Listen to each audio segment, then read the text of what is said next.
Bien, eh, nada, estamos muy contentos de reunirnos hoy en este coloquio filosófico que forma parte de un conjunto de conversaciones que vamos a estar llevando adelante desde el doctorado de filosofía de la Universidad Católica Andrés Bello. Y en esta oportunidad tenemos un coloquio dedicado a la filosofía y la política, donde además nos honra mucho la participación de la profesora Carolina Guerrero, a quien presentaré en breve, del profesor José Luis da Silva y también de dos de los estudiantes del doctorado en filosofía, el profesor Wilfredo González y el profesor Francisco Camacho. Entonces, en principio, tendremos unos minutos, cada uno de ellos tendrá unos 10 minutos de intervenciones y luego pasaremos a un espacio de discusión, de preguntas que podamos entonces plantearles. Voy a comenzar presentando a la profesora Carolina Guerrero y entonces tendremos este orden en el que los iré nombrando, ¿no? La profesora Carolina es titular de la Universidad Simón Bolívar, doctora en Ciencias Políticas, Visiting Scholar del Freedom Center de la Universidad de Arizona, Premio Stillman de Investigación en Filosofía de la Libertad, coordinadora de Ciencias Sociales y Humanidades del Decanato de Investigación de la Universidad Simón Bolívar, donde también ha sido coordinadora del posgrado de Ciencia Política y directora del Instituto de Investigaciones Históricas, entre otras responsabilidades. Sus publicaciones abordan problemas sobre lo político desde la filosofía de la práctica moderna y contemporánea y la historia de las ideas. Luego tendremos al profesor José Luis da Silva, quien es docente e investigador del Instituto de Estudios en Humanidades y director del Secretariado de Investigación y Transferencia de la Universidad Católica Andrés Bello. A su vez, es editor de la revista Logoy, profesor titular en las cátedras de Ética e Historia de la Filosofía Moderna, autor de publicaciones en revistas nacionales e internacionales, entre las que destacan, por ejemplo, 70 años de la UCAP en el 2023, coautor del artículo Análisis epistemológico de la obra Mecánica Social o Teoría del Movimiento Humano, considerado en su naturaleza, en sus efectos y en sus causas, de José Eusebio Caro en el año 2024. Seguiremos con el profesor Francisco Camacho, quien es licenciado en Comunicación Social por la Universidad Cecilio Acosta, en Maracaibo, magíster en Historia por la Universidad Centro Occidental Lisandro Alvarado, doctor en Historia por la Universidad Central de Venezuela, candidato a doctor en Filosofía por la UCAM. Es docente en la categoría de titular en las asignaturas Bioética y Derechos Humanos, Comprensión Sociohistórica de Venezuela y Seminario de Investigación 1 y 2 del Programa de Desarrollo Humano del Decanato Experimental de Humanidades y Artes de la Universidad Centro Occidental Lisandro Alvarado, en Barquisimeto. Desde 2016 es el director de Mayéutica, revista científica de Humanidades y Artes del Decanato de Humanidades y Artes de la UCLA, autor de libros y artículos publicados en revistas científicas, arbitradas e indexadas, nacionales y también extranjeras. En el 2017 obtuvo la mención honorífica en el 30º Concurso Internacional de Ensayos del Centro Latinoamericano de Administración para el Desarrollo. Finalmente tendremos al profesor Wilfredo González, quien es egresado de Filosofía por la UCAP, tiene un Master of Research in Humanities and Cultural Studies por el Birkbeck College en Londres. Actualmente cursa el doctorado en Filosofía de la UCAP. Ha sido vicerrector académico de la Universidad Católica del Táchira entre 2014 y 2018 y director de la Escuela de Filosofía de la UCAP entre 2018 y 2022. Asimismo, ha sido docente e investigador en las áreas de filosofía política y filosofía moderna. Entonces, bueno, estos son los cuatro panelistas que nos acompañan en la tarde de hoy. Y comenzamos pues con la profesora Carolina Guerrero. Muchas gracias. Bueno, muchísimas gracias al posgrado, al doctorado de Filosofía de la Universidad Católica Andrés Bello por esta invitación. Es un honor de verdad estar ante todos ustedes, profesora Lorena, profesor Carlos, todos los panelistas ilustrísimos que nos acompañan y buenos amigos. Bueno, yo voy a centrar mi intervención en el punto de ¿para qué sirve el pensamiento político contemporáneo, si tiene alguna validez, ¿no? Sobre todo porque en otros espacios con algunos estudiantes surge la exploración sobre qué queda del pensamiento político ante un mundo en el cual pareciera no haber posibilidad de brújula ante los acontecimientos. Y quizás probablemente por eso es que es mucho más aún pertinente.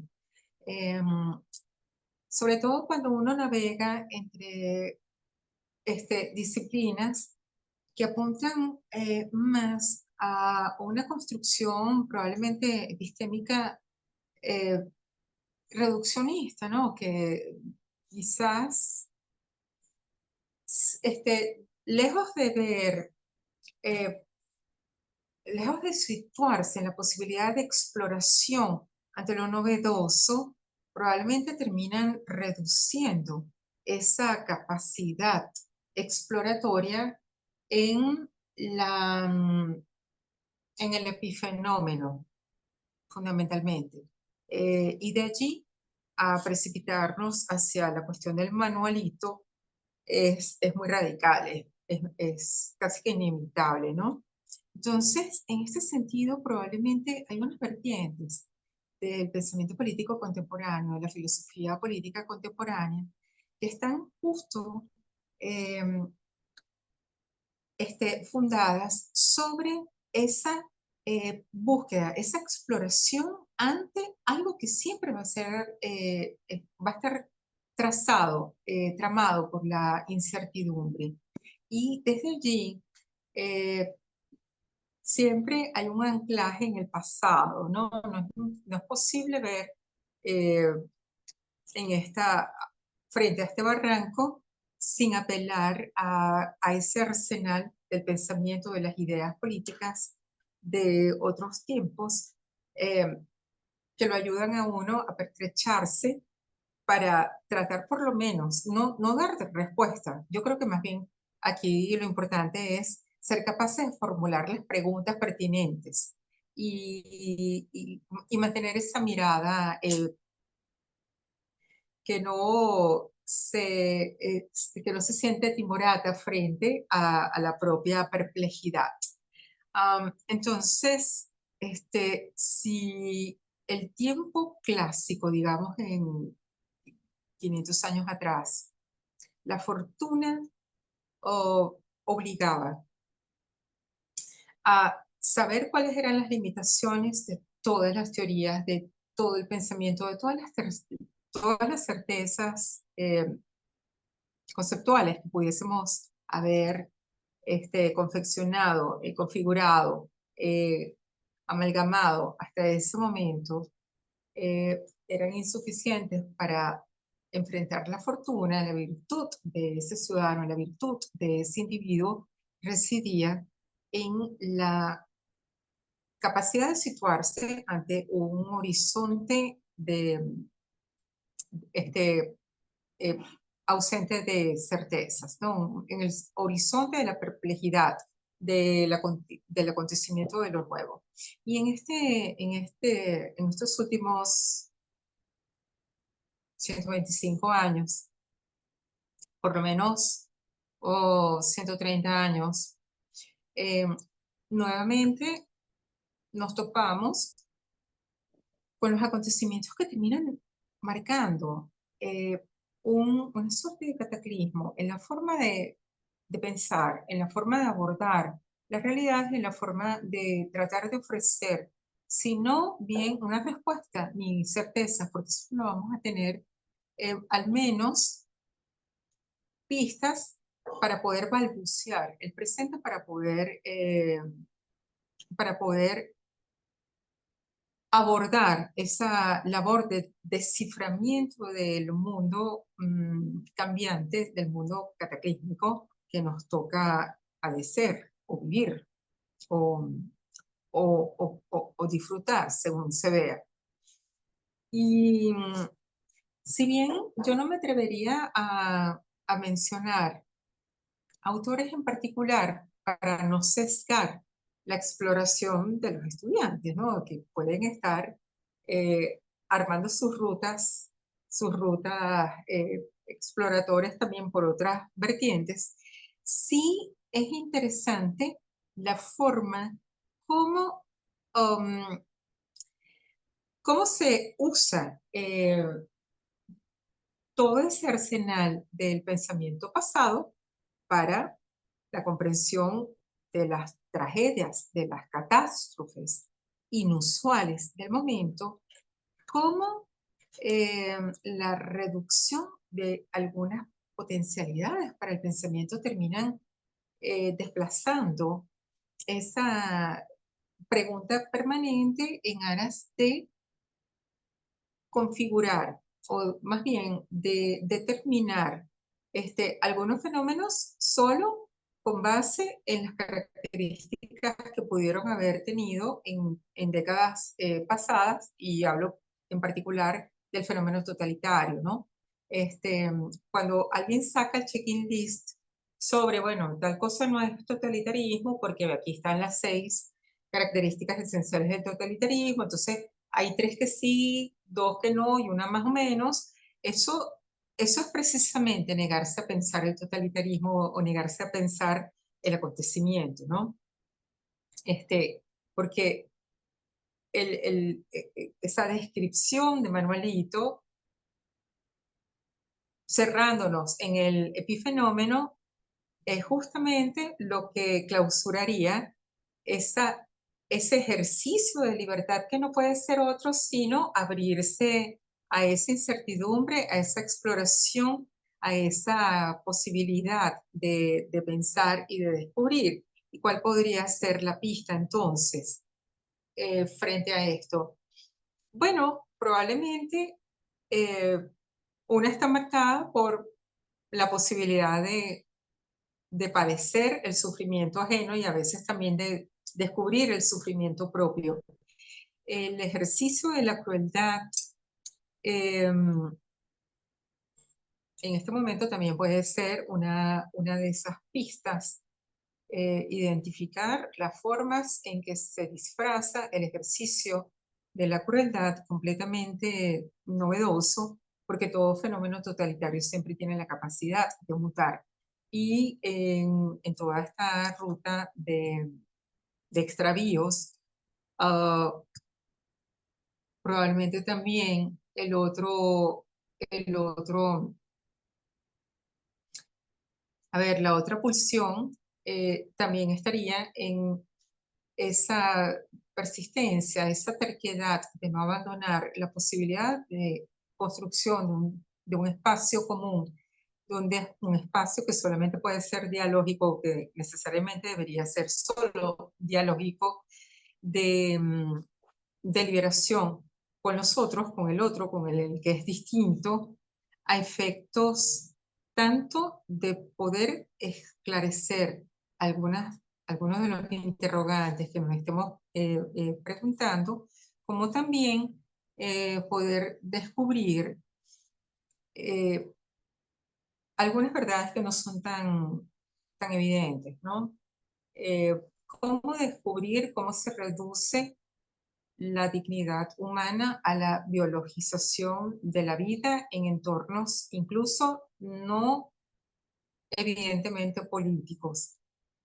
Y pienso que esas son algunas de las rutas, de las pistas para, para abordarlo. Y allí la pertinencia entonces de, de un pensamiento político, sobre todo preocupado por el rescate de lo político, ¿no? De no negarnos, mejor dicho, de negarnos a reducir lo político al sistema político, a una elaboración periódica de procedimientos, por ejemplo, elecciones, sino de atisbarlo en recodos y resquicios no tan obvios. Yo voy a dejar esta introducción hasta aquí como un abrebocas muy chiquitico para nuestra discusión. Muchas gracias a todos. Muchas gracias, profesora Carolina. Ahora entonces le damos la palabra al profesor José Luis da Silva.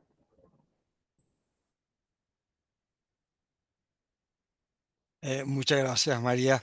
Bueno, primero, felicitar al doctorado de filosofía, al programa que lleva mi compañera Lorena Rojas y la coordinación que en este momento está llevando María de Muro en este coloquio. Saludo cordialmente a Carolina. Estoy muy honrado de estar aquí con Carolina, con mi compañero Wilfredo y con mi estimado amigo Francisco Camacho, con quien tuvimos un curso, ¿verdad? Hace unos meses, así que estoy muy honrado de compartir con ustedes, ¿verdad? Que me siento muy contento y muy feliz de que el doctorado de filosofía en la Católica siga avanzando, siga generando estrategias de intercambio, desarrollo, en la que realmente no me siento como si fuera el docente con un estudiante, sino me siento rodeado de colegas, ¿no? Que pienso que es un poco lo que toca, ¿no? Así que la formación es mutua, ¿no?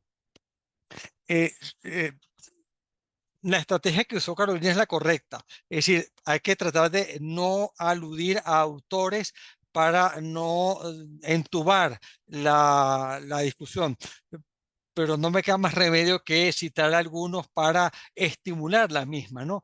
Y, ¿saben? Si bien es cierto, eh, no es obligatorio, pero eh, desde hace mucho tiempo para acá, y cuando digo hace mucho tiempo, me refiero a mi persona que tiene mucho tiempo en esto, a veces me recrimo a mí mismo el hecho de que cuando hablamos de estos temas, ya sea de filosofía política o de ética o de historia cultural o de antropología, nos olvidamos de nuestro entorno, o sea, de los referentes básicos, ¿no? Y, y cuando estoy en clase que tiene que ver con temas de filosofía política, una de las primeras lecturas casi que obligatoria y que obviamente la voy a recomendar para las que no lo han hecho en este webinar, es un viejo artículo de Luis Castro Leiva sobre qué hacer y cómo hacer filosofía política en Venezuela.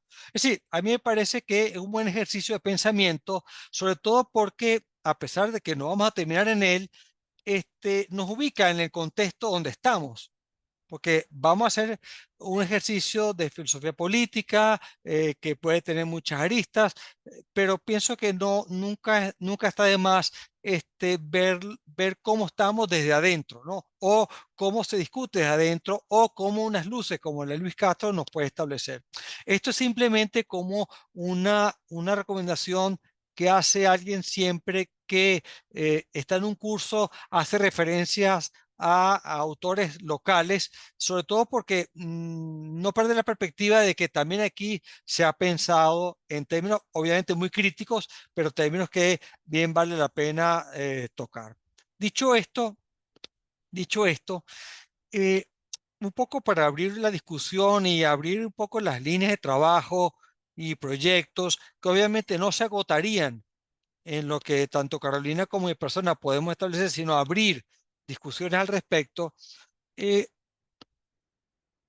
partiendo del concepto de biopolítica de Foucault.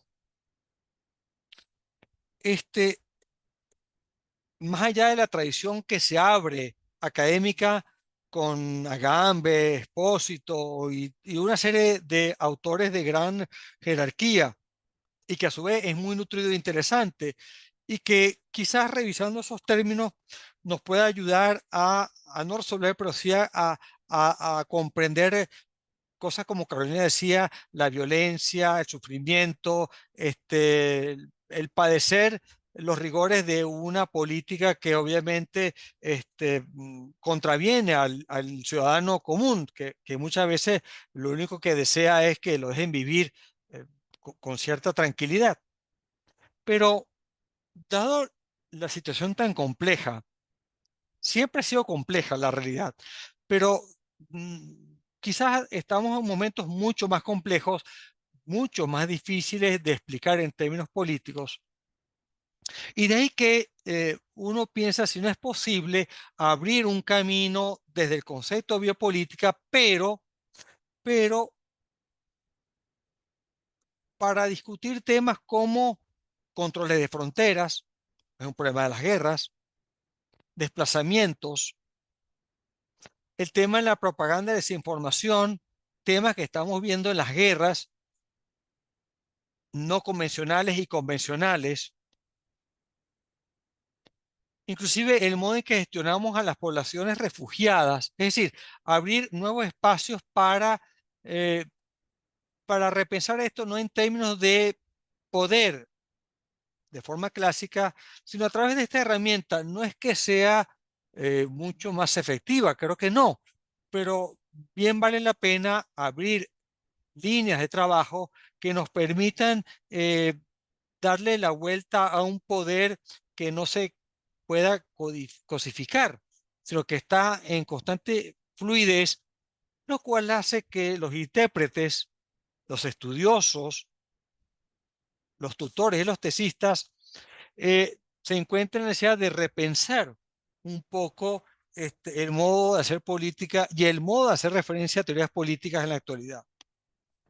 Pero así como hemos hecho, como hago este ejercicio con la biopolítica, también podría ser, volviendo otra vez a Foucault, es una excusa, ¿no? Eh, la manera en cómo usamos la gubernamentalidad, pero no en los términos en que Foucault lo desarrolla, sino vamos hacia la guerra. O sea, ¿qué significa este término dentro de estos conflictos?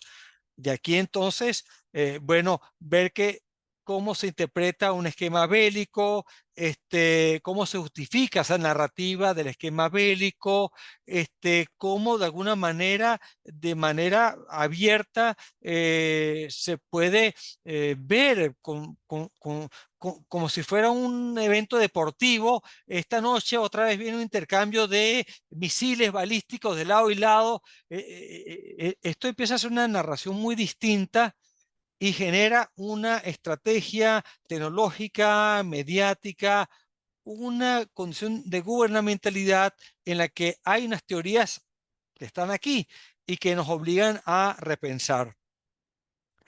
Y inclusive cómo se intercambian términos que ya conocemos como guerra híbrida, guerra de cuarta generación, la ciberguerra, guerras no convencionales, pero bajo un esquema en la que termina siendo parte de un modo de hacer política y un modo de que nos obliga a repensar exactamente cuál es el papel de un análisis político en la actualidad.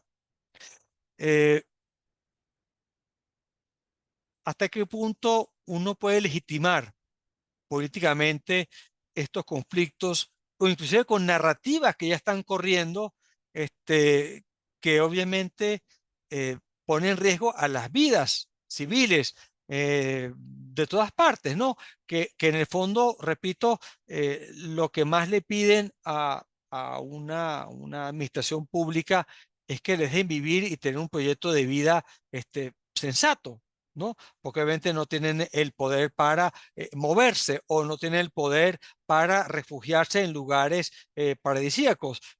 Muchas veces tienen que estar refugiados en condiciones infrahumanas. Y claro está, con la peor de las partes, porque el inmigrante indocumentado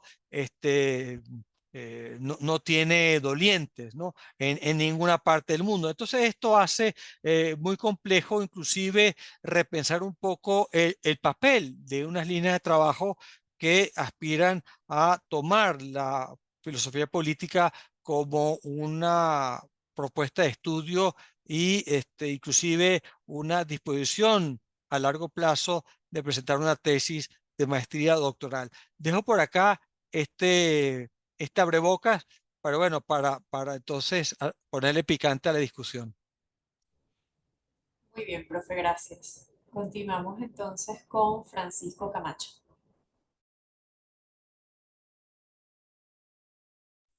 Hola, buenas tardes. ¿Pueden oírme? Perfectamente. Ah, muy bien. Bueno, voy a presentar es una suerte de papel de trabajo que está asociado con mi propuesta de tesis. Y bueno, sí tengo que basarme en dos autores y quizás a partir de eso que yo diga, pues podamos generar la discusión, que es a partir del seminario que estamos haciendo con la profesora Angie sobre Gilbert Simondon. Eh, Voy a presentar como una suerte de ejercicio de un debate de dos filósofos. Uno es el mismo Gilbert Simondon y la otra es Martha Nussbaum, que es la que yo pues, digamos, he abordado para trabajar, y estoy trabajando pues con esa temática de las emociones para la tesis. Entonces, eh, reconocemos que, digamos que ambos vienen de tradiciones filosóficas distintas.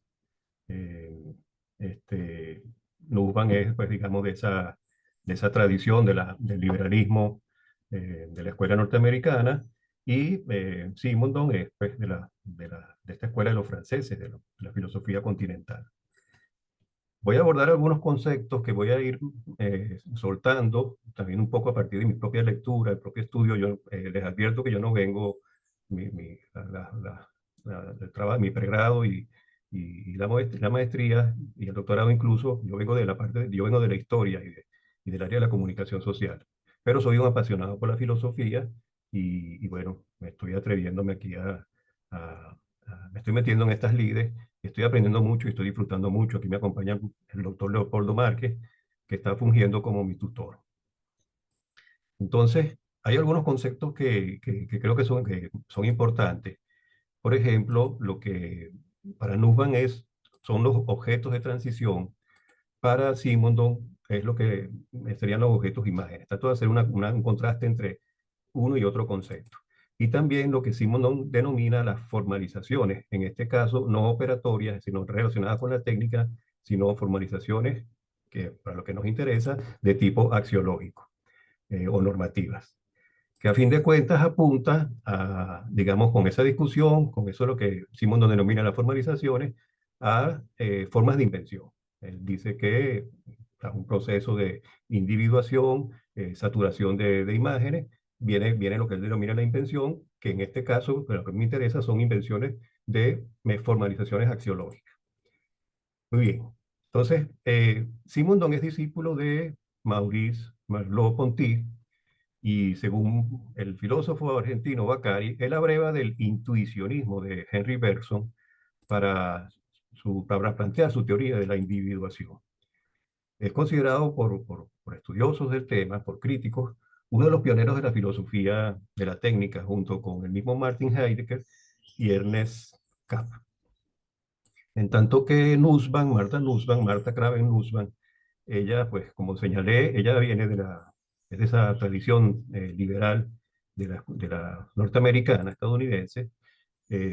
Ha abordado mucho la filosofía antigua, también la filosofía política, y ella es discípula de John Rawls.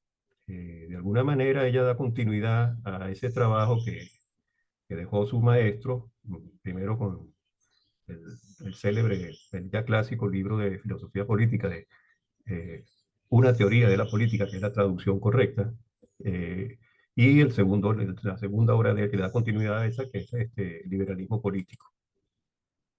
Ella tiene un enfoque interesante en esa suerte de continuidad de la obra del maestro, que es el que denomina el enfoque de las capacidades. Y lo que ella también, digamos, la manera en que ella maneja el tema de las emociones, que las concibe como un elemento, las concibe como algo cognitivo, no fisiológico, juicios que nos hacemos sobre personas o sobre cosas.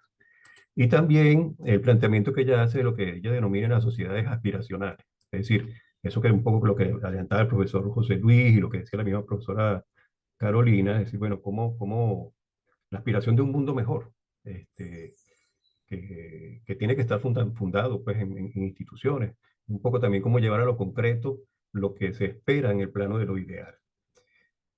Bien, ¿cómo funciona eh, este, esa individuación de Simondon? Él dice que lejos del esquema del ilemorfismo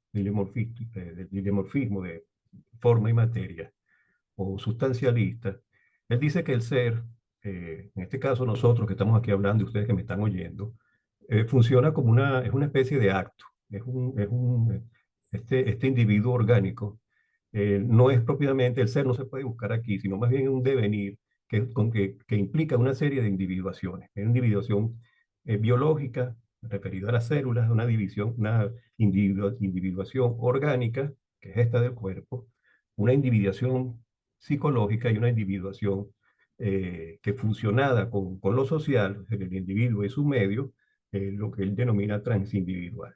Cada una de esas individuaciones van trasvasadas por lo que él llama la transducción, que a su vez cada individuación tiene una especie de carga, lo que él llama la metaestabilidad, que es lo que posibilita, lo que lleva la información para generar nuevas individuaciones. Esto es un poco, digamos, complejo abordar esa obra, pero es importante entender esto para pasar a esto otro, que es lo que yo quiero señalar, que es precisamente lo que está relacionado con la individuación de la imagen. Porque Simon nos dice que hay 4 fases y 3 individuaciones, desde el punto de vista lo orgánico, lo biológico y lo transindividual. Bueno, también hay 4 fases en lo que él denomina los objetos imágenes. Ya estamos hablando entonces aquí de un elemento, de un asunto de orden abstracto. Es decir, los objetos imágenes no son los objetos técnicos como esto que yo estoy manipulando, el móvil, lo que yo tengo a la mano, sino que son objetos mismos también, creaciones humanas, pero que funcionan en un plano no de lo concreto, aunque sí efectivamente tienen efectos en las acciones de los seres humanos en el plano de lo concreto. Entonces él dice que hay una primera carga que es la de anticipación, que es la perceptivo motriz. Vamos a darnos cuenta que ya es ese individuo viviente, que no es el mismo individuo orgánico, sino el individuo que siente, de esa relación del individuo viviente con su medio. Hay uno en esa relación, que es la de la anticipación, una fase que es la perceptivo motriz. Luego está la otra fase que es la psicológica. Y viene después de esa lo que él denomina una tercera fase de la conservación de imágenes. Esa conservación de imágenes es como una especie de acumulación que vamos teniendo de imágenes en lo que él denomina como una metáfora el polípero, que es nuestra mente, donde están esa serie de imágenes ahí dando en tensión entre ellas mismas y que después llegan como una especie de maduración y se convierten en símbolos. Y esos símbolos permiten a su vez lo que él llama la formalización.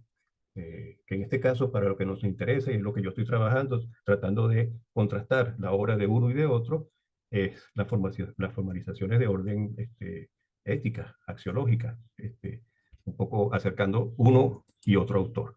Ninguno de los dos, no he visto cita alguna ni de Simondon referida a Nussbaum, ni de Nussbaum referida a Simondon. Yo estoy haciendo aquí una especie de, con el aval de mi tutor, una suerte de travesura de poner a los dos como si tuvieran aquí una especie de debate para hablar de temas que les puede interesar a ambos, ¿no? Bien, entonces, dice Simondon que los ritos, las creencias, los miedos compartidos, los estereotipos, a propósito, los nacionalismos, los ritos religiosos, eso que decía también, que señalaba el profesor da Silva, lo del migrante, todo eso son objetos, imágenes. Son imágenes que tienen un impacto tremendo que, digamos, si uno puede decir, por ejemplo, estamos asombrados ante el móvil, ante un dispositivo que tengamos como objeto técnico, bueno, los objetos imágenes también tienen unos efectos tremendos desde el punto de vista social. Entonces, nosotros, dinámica, esas imágenes que no son una cosa que se da de manera espontánea, sino que gradualmente, por un proceso de individuación y lo que él denomina la transducción, que es una suerte de relación entre unas imágenes y otras, se va madurando y bueno, tienen forma de lo que él denomina los símbolos, que a su vez dan pie a las formalizaciones. Esas formalizaciones son las que, bueno, si decimos así, ahorita, bueno, cómo se está viendo el migrante, cómo se está trivializando, por ejemplo, el tema de la política, lo que nosotros vemos incluso, usualmente lo que ya señalaba el profesor Da Silva, eh, cómo de alguna manera las narrativas tienen mucho peso y tienen unos efectos realmente tremendos en la misma política. Eso quizás explicaría, eso lo digo yo a modo de especulación, digamos, la llegada de esas corrientes políticas mesiánicas, formas de populismo, que a fin de cuentas están menos sustentadas en una decisión racional, sino más bien en algo de orden emocional. Entonces, son imágenes también, bueno, lo que uno puede decir, la imagen del niño, la imagen del joven, la imagen de la mujer, todo eso son imágenes y se consolidan, se convierten en símbolos, es precisamente tras un proceso de acumulación.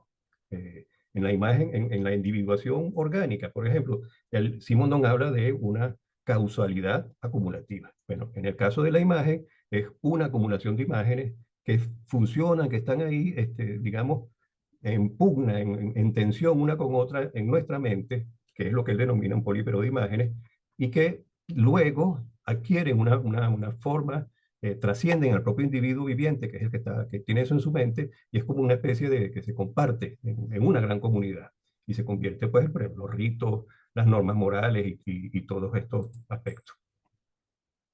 Entonces, sigo aquí. Nussbaum habla de imaginación. Simondon habla de imagen o de objeto-imagen. Y Nussbaum utiliza un concepto que me parece muy interesante, y yo hago así en esta suerte de intento de poner a conversar estos dos filósofos.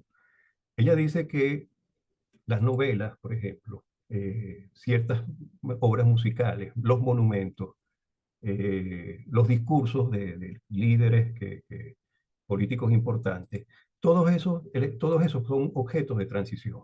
¿Transición hacia qué? Transición hacia, vamos a decirlo así, a través de la imaginación, tratar de pensar en otro mundo posible y a su vez activar la propia emoción hacia eso que yo estoy leyendo en la novela, hacia ese discurso que yo estoy escuchando, no importa que ese líder ya esté fallecido, hacia determinado monumento. Ese, digamos, es objeto de transición hacia algo, hacia otra cosa.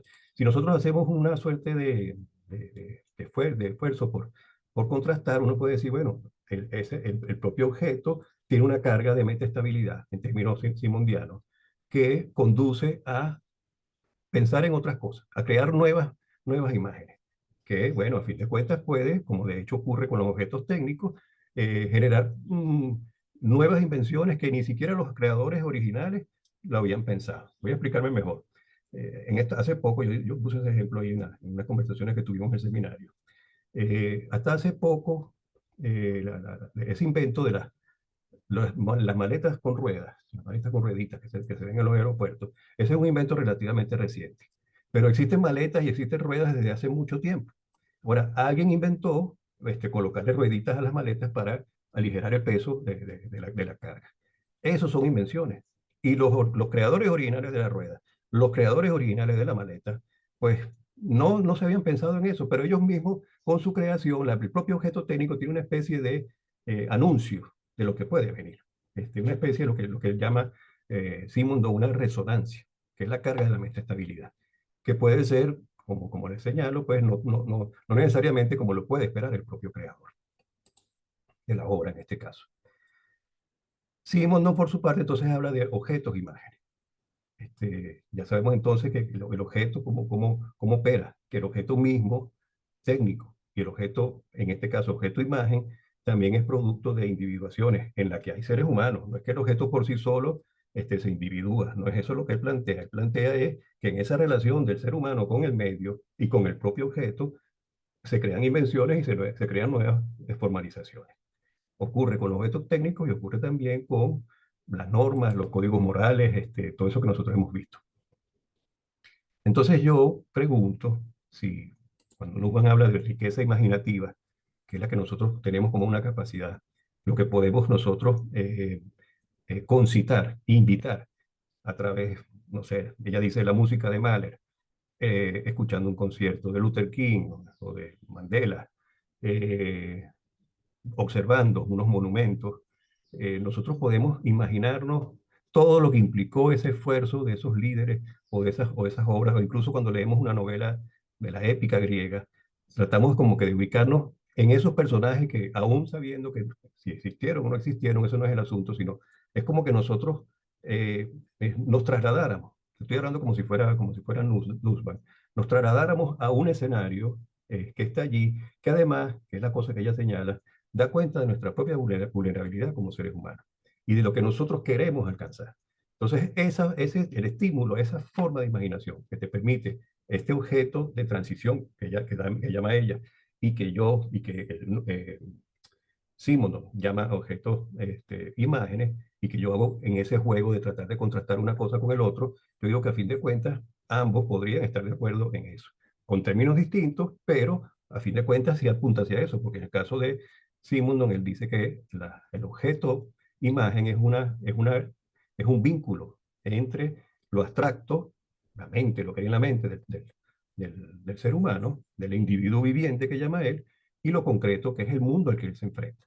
Y bueno, de alguna manera Nussbaum también hace eso. Cuando él dice que hay que estimular la imaginación y activar las emociones para un mundo mejor, bueno, de alguna manera es también como que utilizar esos objetos de transición que son las novelas o es la música, no cualquier tipo de música. Y eso tampoco quiere decir, aclaro esto, no es que automáticamente al leer la Odisea nos vamos a convertir en buenas personas. Ella no dice eso. Ella habla desde el potencial, de lo que pudiera hacerse con eso y lo que efectivamente puede desarrollarse con la literatura, o con las obras de arte. Entonces, ¿cómo define Nussbaum? Voy a leer aquí literalmente, textualmente. ¿Cómo define Nussbaum lo que son las emociones? Ella dice que son juicios de valor. Juicios de valor que nos hacemos sobre personas o cosas que nosotros relacionamos con lo que ella llama el florecimiento humano. No es el florecimiento individual de la persona, sino la conexión que podemos tener nosotros, las aspiraciones que podemos tener desde el punto de vista de lo individual, pero también de lo colectivo, eso que nosotros estamos viendo, estamos percibiendo, esa otra persona, ese otro objeto, ¿qué tanto puede estar afectado para bien o para mal para nosotras, para el propio florecimiento de nosotros como personas? Esas son las emociones, son juicios de valor. Ella dice que las emociones tienen, no es un asunto fisiológico, es un asunto psicológico, son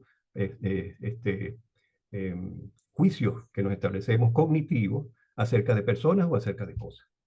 Entonces, y si yo, esa persona o esa cosa que me ha afectado, a la que yo estoy enfrentado, como diría el Dasein de Heidegger, si eso yo siento que es importante, para bien o para mal, o que me afecta o que puede favorecer lo que son mis aspiraciones como persona o como sociedad, entonces yo lo valoro de una manera distinta.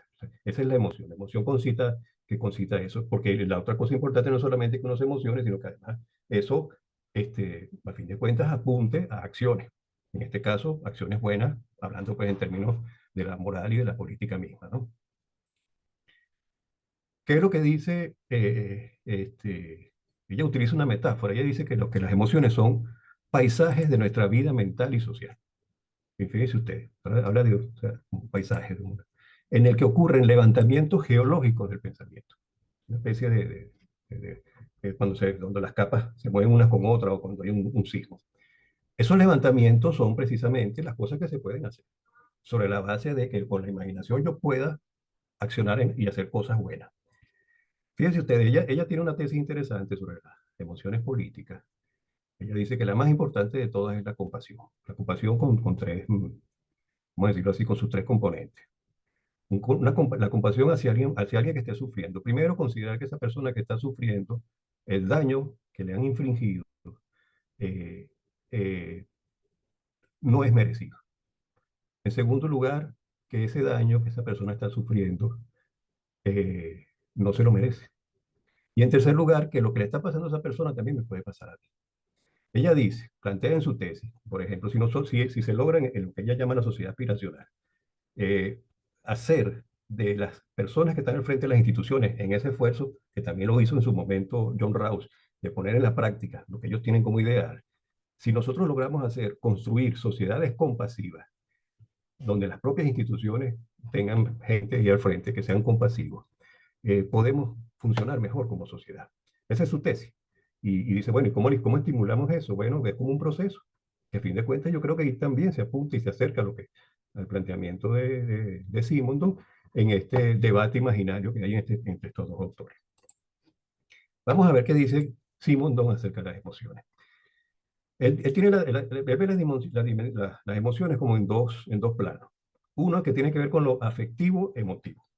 Si lo pensamos en términos de causa y efecto, la emoción que también se da cuando el individuo viviente está en su medio, en su entorno, en el mundo en el que está, se afecta por la emoción, se afecta con lo que percibe y como consecuencia se emociona. Y en el otro plano está la percepción de la misma emoción ante lo que está viendo que incita a la acción. Entonces son dos procesos que van simultáneos allí, en el caso de la emoción. Y él dice que hay una cosa interesante, que hay dos individuaciones psíquicas, una referida al tema de lo afectivo emotivo y otra referida al tema de lo perceptivo y de la acción. Entonces ya aquí vemos que ya podemos ir concatenando, ya voy concatenando, o tengo más elementos para ir concatenando un elemento, la teoría de una, en este caso de Nussbaum, y la teoría del otro, que en este caso es Simondon. Él dice entonces, siento aquí más adelante, vamos a ver aquí, ahí entonces, él dice que la emoción es como lo que él llama la transducción, que es eso que se despliega entre individuación e individuación, entre esos elementos. Y que la emoción es un descubrimiento. O sea, yo descubro en el mundo el plano de lo emotivo, que me afecta, la afectación y lo emotivo, y también descubro el universo, que es lo que está en el plano de lo concreto. O sea, funcionan las dos cosas en la emoción. Es una cosa interesante, que es cómo combina uno y la otra. El plano de lo concreto y el plano de lo abstracto que está en lo que el individuo tiene en su polípero de imagen. Dice Simondon lo siguiente, voy a leer aquí textualmente. La emoción es un descubrimiento de la unidad de lo viviente, así como la percepción es un descubrimiento de la unidad del mundo. Ya se lo he señalado, ¿no? Son dos individuaciones psíquicas, ojo, no son orgánicas ni son transindividuales, sino psíquicas del individuo, que prolongan el individuo de lo viviente, completándola y perpetuándola. El universo es interior, tanto como el universo es exterior. El universo interior es emotivo, perdón, como el universo exterior es perceptivo.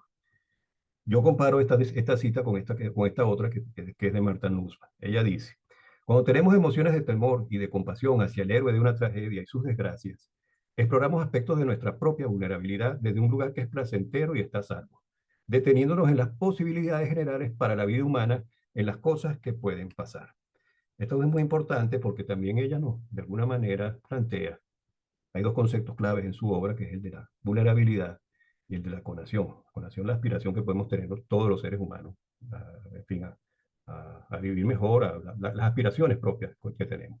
Y el otro es la vulnerabilidad, porque esa vulnerabilidad también puede afectar, puede limitar, y de hecho limita la conación que tiene la gente. Pensemos en todo eso que han señalado, lo que dijo el profesor José Luis, lo que dijo la profesora Carolina.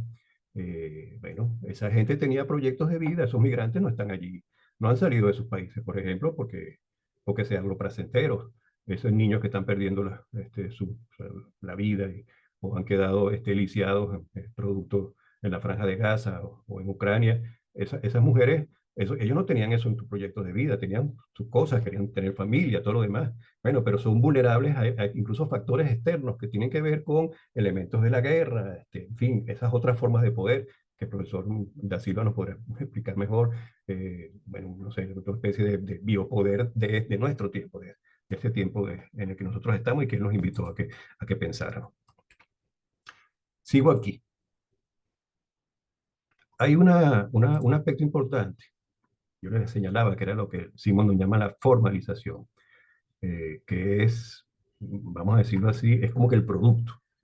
La invención lleva a formalizaciones, tanto técnicas, que él llama operatorias, o formalizaciones, que en este caso serían axiológicas. Él dice aquí, Fíjense ustedes, voy a citar nuevamente. Todo lo que no es operatorio, es decir, lo técnico, es, en relación con el mundo, es afectivo emotivo. Aquí está la parte de las emociones. Puede también formalizarse y expresarse según categorías subjetivas que autorizan la participación y la acción por comunicación de un sentimiento, de una emoción, de un modo definido de resonancia o de una motivación. En este sentido, la acción, lo pongo yo aquí subrayado, individual o colectiva, también lo pongo subrayado, se distingue de la operación, es decir, la operación técnica, de los objetos técnicos, porque tiene sus modos de compatibilidad que son normas y ritualizaciones. O sea, sin el objeto técnico usted puede decir, supongamos, usted puede subir el volumen al teléfono, o puede apagarlo, esos son procedimientos que se hacen para lo que yo quiera hacer con el objeto. Bueno, en el caso de las ritualizaciones subjetivas, lo podemos hacer a través de normas y ritualizaciones. Ahí está el planteamiento ético de lo que él está planteando, de lo que él dice. Dice más adelante, en otra cita. Voy a leerlas textualmente. Las artes y las modalidades religiosas de la vida colectiva corresponden a la formalización de la acción, por oposición a las operaciones, que ya señalamos que son de tipo técnica. En todas estas ocasiones, la invención, que es el producto de la saturación de imágenes, da a luz modos de expresión y de comunicación necesarios para la participación colectiva y opera un descubrimiento de compatibilidad con el conjunto de ideales del grupo.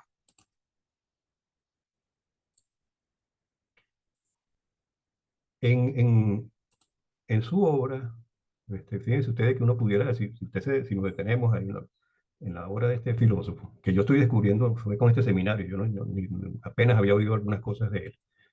Él dice que, él se hace una pregunta, que a mí me sorprendió porque él viene hablando de los objetos técnicos, objetos, imágenes y tal, pero él se mete también con el tema de la ética. Y él dice, fíjense la pregunta que él se hace, voy a leer textualmente. ¿Puede una teoría de la individuación, mediante la noción de información, suministrar una ética? Y se responde el mismo. Puede servir al menos para lanzar las bases de una ética, aun si no puede realizarla, porque no puede circunstanciarla. Circunstanciarla, sí. Entonces, lo que yo creo que él dice aquí es que precisamente si hay una dinámica, si el ser es devenir, no es algo ya dado, él lo que plantea es que no podemos partir de una ética que sea previa al individuo, como plantea la ética pura o como plantea la ética práctica. Es decir, no, la ética, según ese planteamiento, va a surgir al calor de los mismos procesos de individuación y la misma formalización. Tendrá que tener unos principios, seguramente sí, pero no se rige, vamos a decirlo así, no tiene si usted quiere, camisa de fuerza, planteémoslo así, pues, de una ética ya normativa establecida, sino que en la misma dinámica, en ese proceso transductivo de descubrimiento, de invención de nuevas formalizaciones, van a surgir ahí las normas, y él lo explica más adelante, no lo voy a citar aquí porque por razones de tiempo, van a surgir las propias normas y los propios principios, los códigos morales de esa ética en la que él le plantea. Bien. Voy a leer ahora una cita de Nussbaum, a propósito de este tema de los objetos de transición y su propuesta. Ella dice aquí, cuando nosotros leemos novela o entramos en contacto con obras de arte, nos brinda intuiciones. Yo aquí intuiciones lo pongo subrayado y yo puedo decir, bueno, la intuición puede ser una suerte de imagen con una carga metaestable. Metaestable en el sentido que hay es potencial de nuevos estados. La intuición es una cosa que yo puedo como que adelantarme a lo que puede venir, ¿no? Un estado de tensión que fomenta, que propicia y lo que Simondon llama invenciones. Entonces, brinda intuiciones que una vez sometidas a la pertinente crítica, y yo puedo decir, bueno, la pertinente crítica lo hacemos a través del polímero de imágenes que es nuestra mente. Nosotros vamos filtrando. El que lee, el que está leyendo una obra, va filtrando las cosas que está ahí eh, oyendo o está leyendo, ¿no? Esa debería cumplir una función de construcción de una teoría política y moral adecuada. Dice él, ¿verdad? Con respecto a los pasajes de la novela. En segundo lugar, desarrolla aptitudes morales. estamos aquí hablando de la cosa de desarrollar aptitudes morales en términos de potencia, sin las cuales los ciudadanos no lograrán forjar una realidad a partir de las conclusiones normativas de una teoría política o moral, por excelente que sea. Y dice más adelante, salvando a su crítico, ella dice, la lectura de novelas no nos dirá todo sobre la justicia social, pero puede ser un puente, y yo subrayo ese puente, la palabra puente, hacia una visión de la justicia y de la realización social que podemos aspirar. Cierro la comilla de Luz. Entonces, siendo así, y ya para ir cerrando, yo me hago aquí, yo voy a hacer una serie de preguntas que la podemos dejar como preguntas, y yo digo, como a todas esas preguntas, yo le respondo que sí, yo la pongo como a modo de conclusiones en esta suerte de tesis en que yo estoy poniendo a discutir a dos filósofos. Uno de ellos ya está fallecido, una todavía está viva, y es como si estuviéramos ahí en ese famoso, que creo que fue el profesor José Luis, recuerdo yo, que yo disfruté mucho ese encuentro que hubo entre Michel Foucault y Noam Chomsky. Cada uno pensando de sus perspectivas, de sus enfoques. Y yo digo, bueno, eso, si eso se hace así, y es, por ejemplo, incluso esa discusión que había dado con mi tutor, el profesor Leopoldo, si eso se hace así con dos gigantes, dos tanques del pensamiento que tienen formas distintas de ver el mundo y dio unos resultados interesantes. Yo disfruté mucho ese video, que vale incluso la pena seguirlo, volverlo a ver para ir permanentemente, para ir descubriendo cosas de estos dos pensadores. Yo digo, yo me pregunto, y a toda esta pregunta me respondo que sí. La podemos poner en forma de pregunta o en forma de conclusiones, como ustedes quieran. Los discursos, los monumentos, las novelas, la música, elementos que destaca en su obra Martha Nussbaum, serían también objetos imágenes, en términos simondianos, coadyuvantes a la formalización de significados para una acción ético-normativa. Me pregunto yo, y yo me digo que sí, sentando los dos autores. La segunda pregunta. Así como hay una formalización artística y una formalización religiosa, como señala Sigmund, pregunto yo, ¿cabría la posibilidad de una formalización de una sociedad aspiracional en términos nussbaunianos? Y yo digo que sí. Tercera pregunta. Por tratarse de una sociedad aspiracional, tal aspiración quedaría en una fase de formalización, es decir, virtual, eh, alcanzable, pero no alcanzada. Y por tanto, útil, moral y políticamente hablando. Es un planteamiento, es un ideal que está allí. Y finalmente me pregunto si es plausible cultivar buenas emociones, que ella habla también de cultivar buenas emociones, y una de las vías es eso a través del arte o de las novelas, que como formalizaciones axiológicas marquen una ruta como amplificadoras de la sociedad aspiracional. Y con eso cierro ese concepto de amplificación, porque está muy asociado a lo que dice Simondon, que es lo que él llama el orden, la superabundancia funcional. Él le llama eso orden de magnitud. ¿Eso qué significa? Que con los objetos técnicos, pero también con las formalizaciones. Es que es ese potencial de hacer cosas mucho más allá de lo que esperaban los propios, lo que yo les señalaba con el ejemplo de la magnética rueda, más allá de lo que los propios creadores pensaron en su momento. Es decir, lo que solamente pensar en la bicicleta, lo que fue esas primeras bicicletas en su momento, en el siglo XVIII, por allá, o incluso más atrás la rueda, a lo que son actualmente las bicicletas. Es decir, los primeros inventores de las ruedas, o de las primeras bicicletas, ni se imaginaban que eso iba a terminar en lo que, o mejor dicho, iba a estar ahorita en lo que está. Y eso va a seguir avanzando porque tiene una carga metastable y es potenciadora. Entonces, si las formalizaciones axiológicas, según la teoría de Simondon, también tiene eso. Tienen esa capacidad, vamos a decirlo así, de orden de magnitud, de amplificación de la propia formalización. Eso es un poco, pues, lo que yo quería compartir con ustedes. Y un poco pensando, pues, en eso, yo estoy tomando, digamos, no estoy tomando el caletre, o sea, estoy tomando la recomendación que hacen los profesores Carolina y José Luis. Pero uno, vamos a decirlo así, revisa lo que dicen estos autores para plantear las cosas desde el momento de nuestro día a día. Yo pienso mucho en eso, por supuesto, yo estoy afectado, yo soy venezolano, tengo mis hijas y mis nietas afuera y sé lo que, en el caso de ellas, lo que significa ser migrante, sé lo que está padeciendo y me conmueve mucho lo que está padeciendo esa gente en estas situaciones de guerra. La foto todavía la tengo aquí en mi polípero de imágenes, la foto que ganó el World Press Photo de ese niño que quedó amputado de los dos brazos en Gaza. O O sea, eso es matar el futuro. Ese niño, imagínese usted lo que implica para un niño con todos unos proyectos de vida. Bueno, ya de estar ahí sin brazos y no sé sin pies y sin piernas, pero en todo caso la foto me impactó muchísimo. Bueno, eso era un poco, grosso modo, lo que quería decir. Esas son mis ideas, en lo que he estado trabajando. Y bueno, quedo abierto allí a lo que ustedes digan y muchas gracias por haberme escuchado y muchas gracias a la oportunidad a la profesora Dimuro y al doctorado pues, de la Católica. Muchas gracias, profesor Francisco. Y ahora cerramos con la intervención del profesor Wilfredo González. A propósito de la introducción que hicieron José Luis y Carolina respecto de lo contemporáneo y siguiendo un poco la onda de José Luis, que es inevitable de alguna manera decir algún autor, pues referir que Agamben, nuestro querido amigo Giorgio, tiene un texto que es ¿Qué es lo contemporáneo?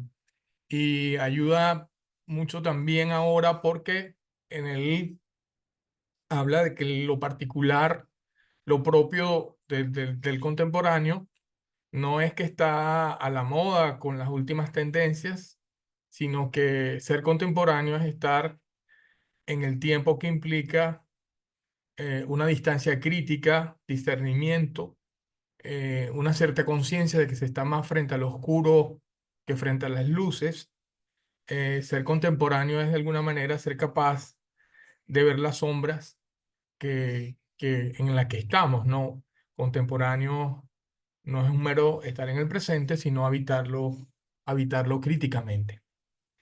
Las reflexiones que siguen responden a la investigación doctoral, y yo estoy trabajando las características del sujeto político popular latinoamericano necesario para la construcción de la democracia. El autor, no voy a hablar de él aquí específicamente, pero el autor es Enrique Dussel. La investigación parte de la crisis de la democracia actual para, en consecuencia, poder fundamentar la necesidad del sujeto político que la realice. En la medida en que se avanza en la investigación, he visto que la crisis de la democracia ocurre en lo que consideramos un cambio de época y no meramente una época de cambios.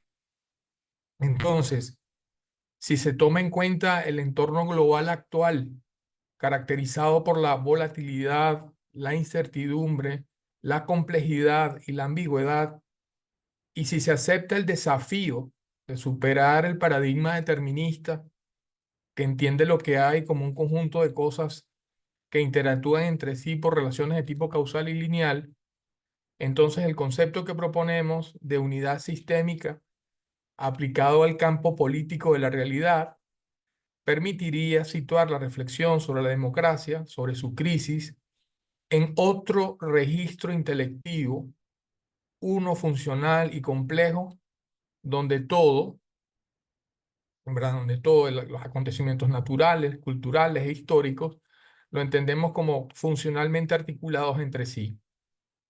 Por tanto, las relaciones de los elementos no serían consecutivas, ¿verdad?, sino constitutivas.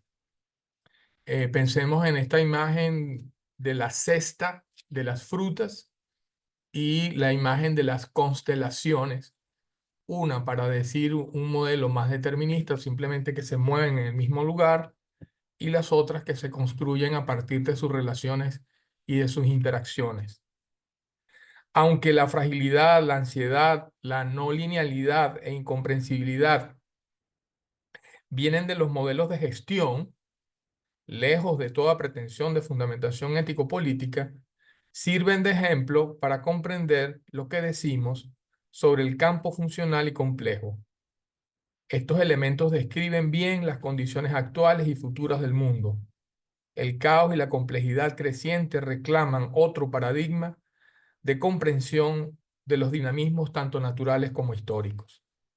Aquí entonces solo tratamos sumariamente, primero, el desafío epistemológico de la realidad, segundo, la crisis de la democracia, una ligera pincelada, y un último elemento, lo que implicaría superar esta crisis. La época de cambios se puede entender una época de cambios donde se dan ajustes incrementales, porque se está ante alteraciones accidentales y se continúa en el mismo paradigma, hay una continuidad paradigmática. Dicho aristotélicamente, un ente que pierde o gana una característica mientras su esencia permanece intacta.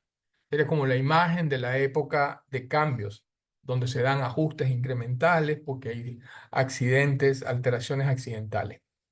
En cambio, las características del cambio de época es que estamos en transformaciones radicales y sistémicas.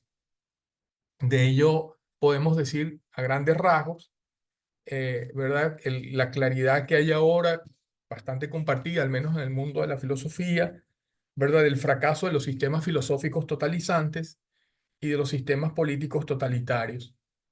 Fracaso de las ideologías y de las utopías, la experiencia de los límites del desarrollo y el progreso materiales pretendidamente indefinidos, ¿no? ¿Cuánto tiempo se van a producir zapatos Nike? ¿Cuánto tiempo se van a producir pues, bicicletas, como decíamos ahora, etcétera? Y un cuestionamiento por el creciente deterioro ecológico y humano, ¿no? del planeta.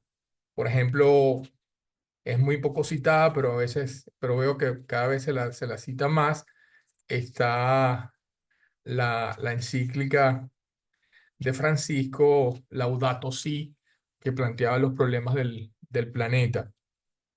Por solo nombrar esta que es más generalmente conocida. Eso respecto al creciente deterioro ecológico y humano, a la creciente conciencia de que vivimos en el planeta, y se usa la frase, la imagen de la casa común. Entonces, transformar la realidad exige una transformación en cómo conocemos la realidad. Asumir críticamente la reconfiguración del paisaje conceptual de una nueva época en lugar de limitarse a observarla. Segundo, respecto de la crisis de la democracia. Se puede entender que se trata de una crisis, ¿verdad? Siguiendo el modelo de cambio de época o el modelo determinista, se puede entender que se trata de una crisis coyuntural que surge de problemas temporales o específicos, que podrían resolverse con voluntad política siguiendo un conjunto de pasos o reglas establecidas, ¿verdad? Una especie de reenfoque ordenado, planificado y metódico. Eso es una manera de entender lo que nos está ocurriendo ahora, ¿verdad? Según un modelo determinista y según la idea de que estamos, bueno, que esta es una época de cambios y por lo tanto acertemos con un enfoque ordenado, planificado y metódico. Podemos verlo, sin embargo, puede entenderse este momento aplicando el concepto de unidad sistemática al campo político de la realidad. Esto implica que el sistema democrático no se puede concebir como un sistema de controles y equilibrios que se limita al control del ejercicio del poder político, sino como un sistema intrínsecamente respectivo, donde cada poder, no solo el político, es nota de los demás y su existencia adquiere sentido solo en la relación con el conjunto, como en las constelaciones que exigen una intelección sistémica, no limitadamente sectorial. Sabemos una constelación, los que han visto más estrellas y miran el firmamento, ¿verdad? Saben que la componen muchas estrellas. Si te quita una, se descompone la constelación. No hay modo de entender la constelación, sino entendiendo la interrelación y la actividad relacional que hay entre estos elementos. Y esto requiere una inteligencia a su vez sistémica. Es como si dijéramos, nos inclinamos más hacia el individuo y la libertad liberal, pero apoyamos y queremos la voluntad de la mayoría. Desconfiamos de los expertos, pero criticamos que no se resuelven las cosas técnicamente. Entonces, pareciera que estas limitaciones de enfoques sectoriales reclaman un enfoque más sistémico de fondo, más constitutivo y sustantivo que meramente casual, lineal.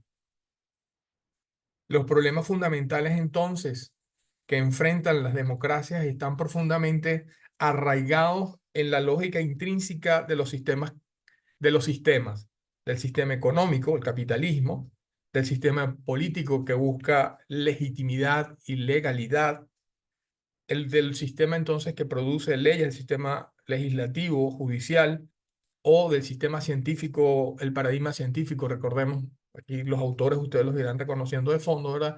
Recordemos a King con su libro famoso, ¿verdad? Respecto de los paradigmas científicos o los sistemas culturales modernos, que entre otras cosas, eh, me parece que es interesante pensar algo que tiende a quedarse fuera, que es pensar cuánto puede afectar la constitución de un sistema, el sistema de creencias. Qué sé yo, es como pensar en la monarquía y en el monoteísmo, por ejemplo. O pensar en las épocas así llamadas, ¿verdad?, de la modernidad, con su razón instrumental, o los posmodernos con el desencanto frente a las promesas no cumplidas de la modernidad, que afectan todo ello la coherencia y sustantividad del sistema democrático. Por tanto, no son fenómenos aislados que se pueden reajustar con un enfoque reordenado, planificado y metódico, ¿verdad? Sino que están entrelazados dentro del tejido de las democracias nominales, formales y procedimentales modernas. Ya sabemos que hay una crítica, hay un grupo teórico que critica muy fuertemente, yo estaría de acuerdo con las democracias nominales, formales, procedimentales, ¿verdad? Que tienen procedimientos formales que no se deben, los critican, pero no es que no les vean el valor a los procedimientos electorales, de los sistemas de votación, de los sistemas legislativos, etcétera, sino que lo procedimental por sí mismo empieza a mostrar sus fallas. Por ejemplo, en la crisis del sistema democrático actual, los mecanismos operan eufemísticamente y en cadena. Las dictaduras plebiscitarias simulan eficazmente la democracia al codificar sus pretensiones como la voluntad del pueblo, aprovechando así la movilización masiva para legitimar el gobierno de élite. Entonces, el control omnipresente sobre las finanzas estatales y la tributación fiscal, por ejemplo, sustenta la capacidad del Estado para gestionar y apaciguar las masas a través de programas sociales y para financiar su extenso aparato de seguridad que mantiene el control mediante el miedo. Pero en realidad son seudónimos, son formulizaciones. Hay gente que en su momento habló de una neolengua, etcétera, ¿no? Pero está digamos, en mostrar, si se quiere, lo que ya es viejo. Es decir, en un conflicto y en una guerra, el primero que sale perdiendo, el primer daño es el lenguaje. ¿No? Recuerdo una vez una manifestación contra Tony Blair, cuando iban a entrar a Irak. Había una manifestación por allá por el, por el centro de Londres, y un grupo de muchachas gritaban: "They call it liberation, we call it occupation". O sea, en el conflicto los términos son importantes y son los primeros que reflejan el daño, pues, que está sufriendo el sistema. Entonces, polarización es fragmentación de la unidad sistémica de la democracia. La pérdida de confianza en las instituciones democráticas es afectación de su papel como nota de la unidad del sistema. Las consecuencias son las conocidas por nosotros: autoritarismos, autocracias, populismos, dictaduras, etc. La influencia del capital y de los desafíos globales, al privilegiar intereses económicos sobre los principios fundamentales del sistema democrático, como la igualdad y la justicia, enmascara las consecuencias. Es decir, hay una especie de naturalización de la pobreza, la discriminación, las guerras, el relativismo cultural y la crisis ecológica. La era digital ha creado una nueva realidad que redefine la percepción del mundo y de nosotros mismos. La inteligencia artificial, por ejemplo, reencanta en lugar de invitar a pensar en los desafíos que plantea el dataísmo y el algoritmo a la democracia. Un amigo echaba broma y decía que al viejo conócete a ti mismo, se puede decir ahora, conoce tu algoritmo y no se lo digas a nadie. En concreto, en nuestras latitudes latinoamericanas, ¿verdad? Puede ser un buen ejemplo pensar en cuánto se ha privilegiado una, una solución de un solo modo, digamos, que responde a un sector, a una visión sectorial. La democratización en nuestras latitudes, en su origen, por ejemplo, no incluyó a las clases trabajadoras, pero esto es ahora cuando se nota con más fuerza, justamente porque si hablas del sistema democrático no puedes quedarte solo en un elemento. Finalmente, ¿verdad? Quizás ha surgido últimamente este, eh, una pregunta sobre el cómo entrarle a este asunto tan complejo, tan volátil, tan difícil. Aquí hablamos de ese desafío epistemológico porque entendemos que la realidad es una unidad sistemática, de una estructura dinámica. Entonces, finalmente, ¿qué implicaría superar esta crisis? Para superar una crisis estructural sistémica, se requeriría una reconfiguración profunda de la unidad sistémica y sistemática, ahora sí las dos, de la democracia, que más allá de ajustes menores implicaría, por ejemplo, reequilibrar la relación entre democracia y capitalismo. Es necesario pensar la relación entre el capital y la política y garantizar que los principios democráticos, como la igualdad y la justicia, sean integrados en el sistema económico y viceversa. Es que si yo, por ejemplo, con esto de la sectorialidad, uno piensa que la economía es una medición y la economía también es una conducta. Fortalecer la cohesión cultural, la democracia necesita una base cultural sólida que fomente la constitución de un sujeto político y dé lugar a la constitución de la ciudadanía en un Estado de Derecho y a la solidaridad global, superando las fragmentaciones introducidas por el individualismo extremo y el relativismo. Habría que recrear la democracia ante los desafíos globales. La democracia debe evolucionar para enfrentar problemas como el cambio climático y la desigualdad global, integrando estos desafíos en una unidad sistémica. Por tanto, termino, la crisis de la democracia en las sociedades capitalistas contemporáneas, no solo capitalistas, es estructural y sistémica, no coyuntural. Sobre esta definición sobre crisis, no lo cito todo aquí porque sería interminable. Tomo la reflexión de Bauman. Bauman es el que dice que, que llevamos tiempo hablando de crisis, tanto tiempo hablando de crisis que es una crisis permanente, luego no es fiel a su acepción en rigor de crisis, que digamos que puede ser pasajera, como en una determinada edad de la vida, unos acontecimientos, ¿no? Sino que es más de fondo. Entonces, pero bueno, eso respecto a la acepción del término crisis. La crisis entonces de la democracia, repito, en las sociedades contemporáneas no es coyuntural.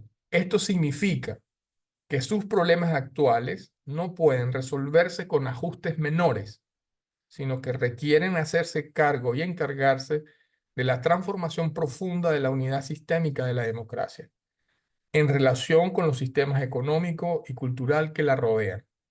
La clave está en reconstruir su sustantividad como sistema coherente y suficiente, capaz de adaptarse a las tensiones internas y externas que enfrenta. Muy bien. Perfecto, muchas gracias, profesor Wilfredo, por su presentación. Y bueno, también al resto de los panelistas. Hemos tenido unas reflexiones muy interesantes que ahora nos dan la oportunidad de abrir el espacio a la discusión.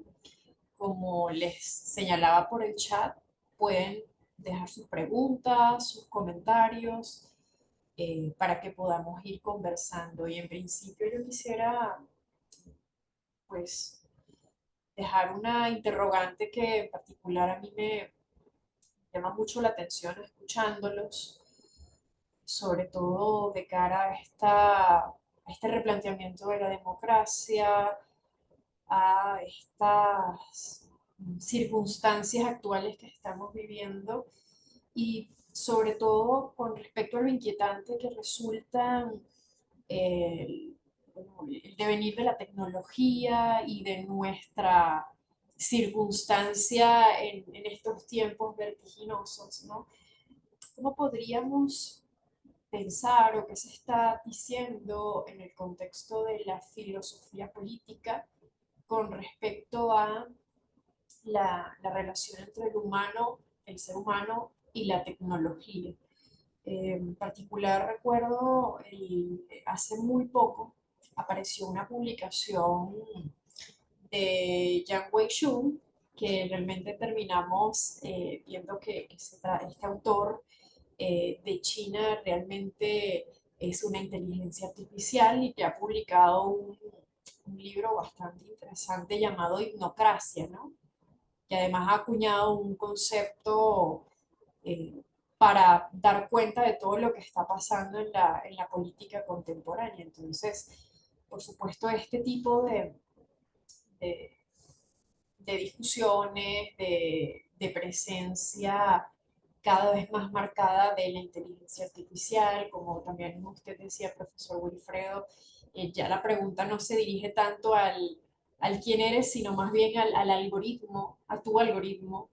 Entonces quisiera conocer, y con eso me gustaría que abriéramos el espacio a la discusión, cómo está pensándose la relación humano-tecnología en el ámbito de la filosofía política. Bueno, muchas gracias. Voy a hacer uso del orden de las exposiciones para abordar por eso encendí primero antes que los otros tres expositores, que además me encantaron, porque pienso que estas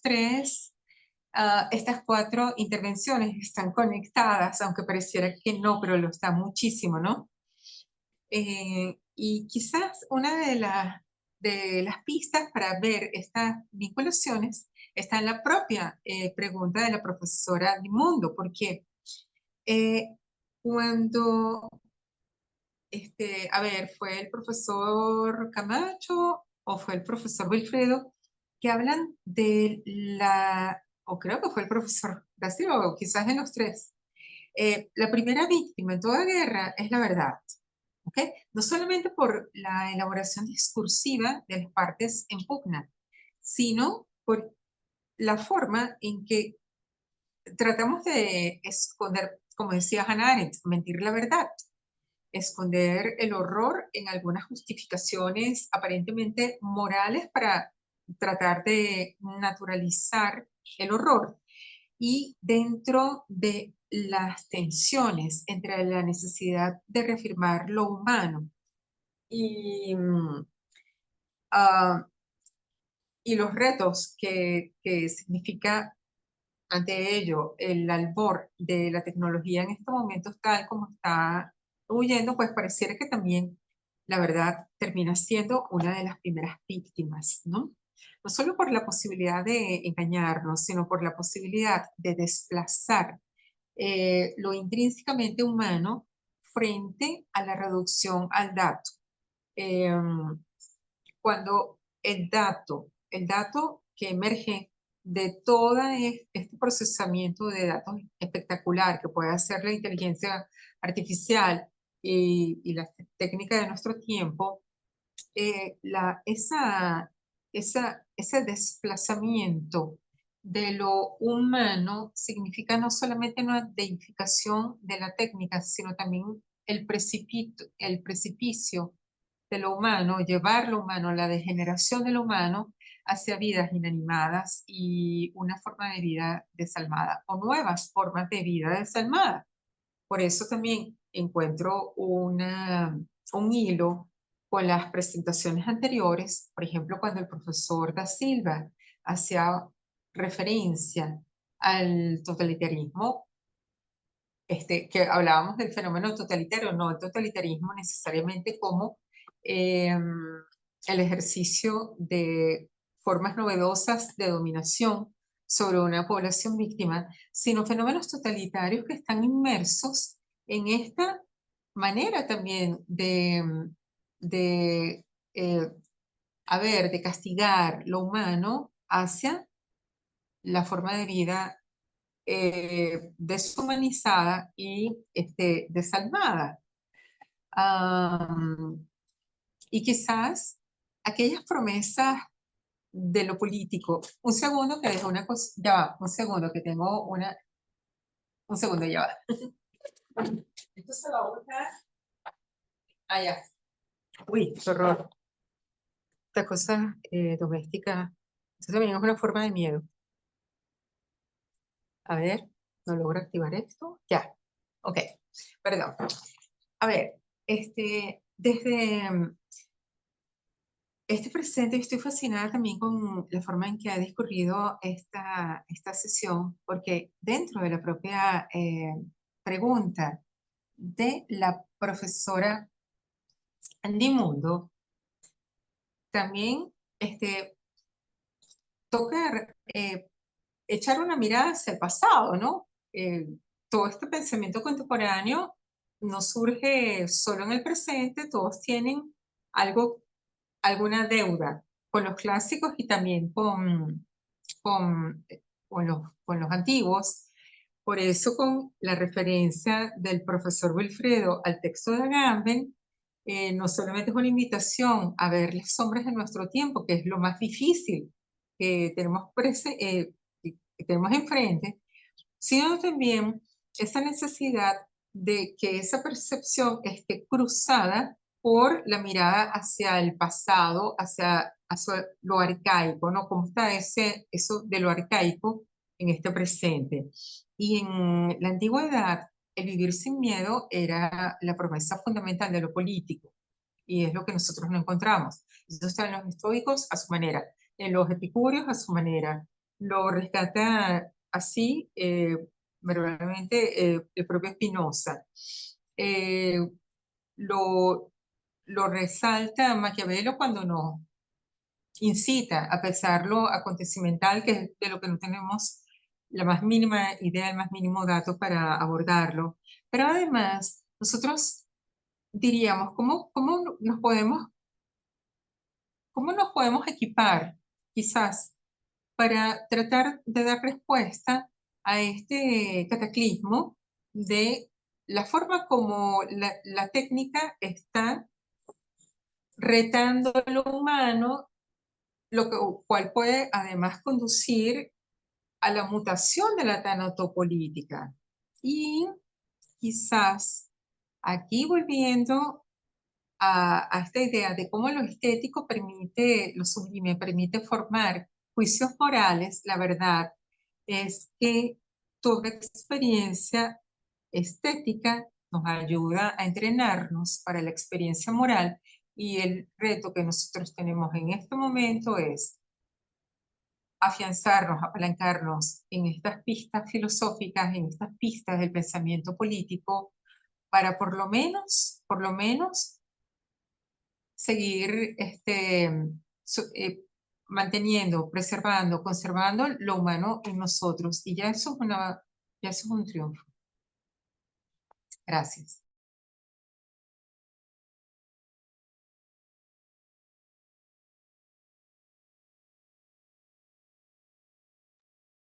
Profesor da Silva.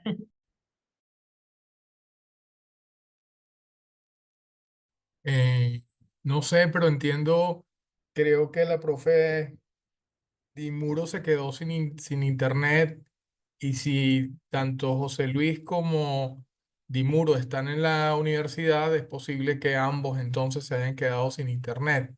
Ah, bueno, Eh, entonces mientras ellos logran reconectarse, bueno, el profesor Francisco Camacho, después el profesor Wilfredo González. Ok. Bueno, yo diría que yo también comparto esa angustia que usted plantea, profesora Carolina. Un poco partiendo,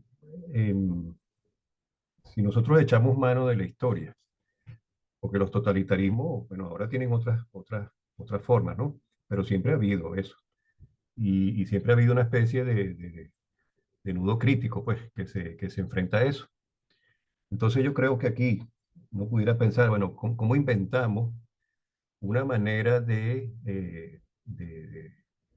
hacerle frente a esas formas de totalitarismo en ese contexto muy particular en que estamos, en el que estas nuevas tecnologías, esto que llaman la inteligencia artificial generativa, estas nuevas formas de comunicación, porque antes uno más o menos podía saber, hay tantos canales de televisión, estos son los emisores, y bueno, uno podría más o menos, tenía más o menos cómo hacer lo que llaman la traza, de dónde viene la información. Ahora es muy difícil y bueno, la desinformación circula y tiene unos efectos tremendos y quizá nosotros estamos luchando contra eso, pero también con una suerte de adormecimiento, sobre todo en las generaciones más jóvenes, de esa capacidad de abstracción que tenemos. Yo no estoy diciendo nada nuevo, eso ya ha sido suficientemente abordado.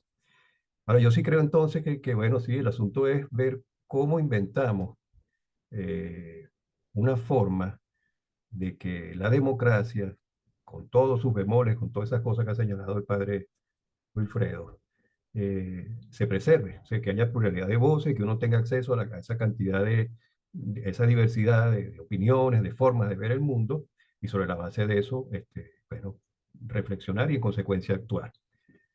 El asunto está allí, o sea, en otras ocasiones, ¿cómo se inventó? Bueno, se inventaban, no sé, a través de cartas, o se reunían en secreto en los clubes, o a través de un café, conspiraban, en fin, y bueno, y grandes proyectos políticos se construyeron sobre eso.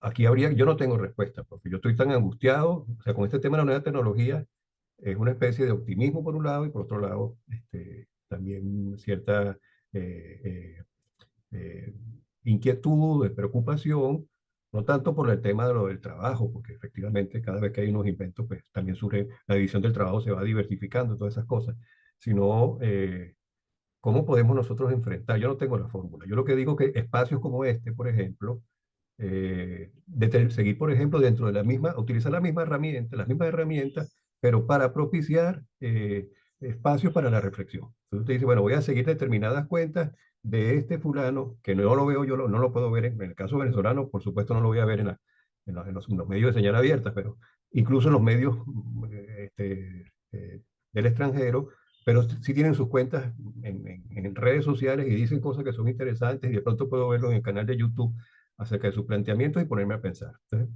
esos espacios tratar de estimularlos y, bueno, pujar desde donde estamos para allí.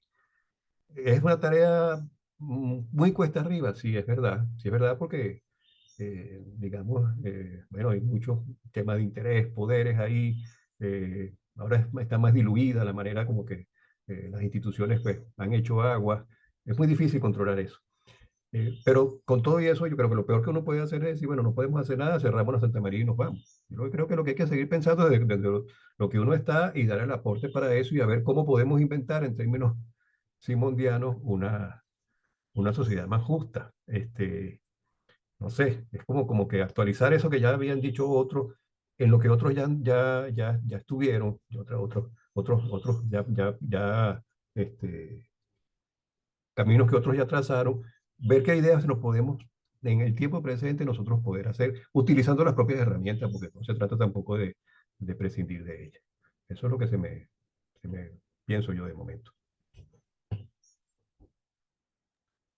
Profesor González. Sí, dos cosas. La primera es sobre las intervenciones de ustedes. Estoy básicamente de acuerdo. Entre optimismo y pesimismo, ciertos temores o no. Yo, la verdad es que me parece que yo en eso no soy catastrofista. Eh, Creo que usando una imagen de los sacramentos no veo la necesidad que haya que echarle una bendición o agua bendita a, a la tecnología y a los nuevos inventos. Creo que eso seguirá su proceso, que hay que mantenerse abierto, como había planteado al principio, y verlo dentro de un gran movimiento que es este gran cambio, esta gran época que está cambiando y que está dejando unas cuantas cosas atrás y que nosotros no las podemos ver justamente porque estamos como si quien está en medio del río, pasando de un momento histórico a otro. En segundo Y por eso digo que no tanto como los alarmistas, que si luego las máquinas nos van a seguir, nos van a perseguir, o la inteligencia artificial va a terminar conquistando, me voy a terminar enamorado de ella. Bueno, bueno, no sé. O sea, no creo que la cosa vaya por ahí. Sí creo que hay un reclamo de una teoría crítica de la inteligencia artificial. Eso sí creo que es una labor nuestra, una teoría crítica de la inteligencia artificial porque asume su complejidad y sus implicaciones en la vida del mundo, en concreto de los seres humanos. Si es así, entonces la teoría crítica de la inteligencia artificial es todo un reto, toda una tarea filosófica fundamentalmente, no solo, pero filosófica. Y en segundo lugar, hay dos comentarios que vi allí en el chat. ¿Verdad? ¿Acaso el pensamiento político contemporáneo podría estar animado a justificar la deriva autoritaria tan popular en estos años? Ojalá que no.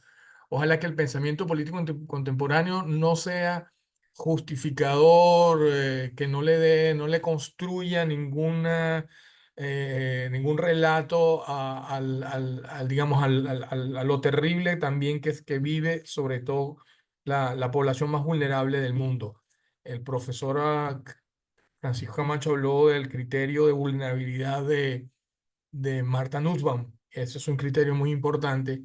Los seres humanos nos hemos dado cuenta, más tarde o más temprano, ¿verdad? Pero que somos vulnerables. Entonces, ojalá que no, que el pensamiento político contemporáneo no, no termine justificando, digamos, un dinamismo de injusticia, sino que al revés mantenga su crítica ante la transformación que está ocurriendo y que no la vemos con total claridad.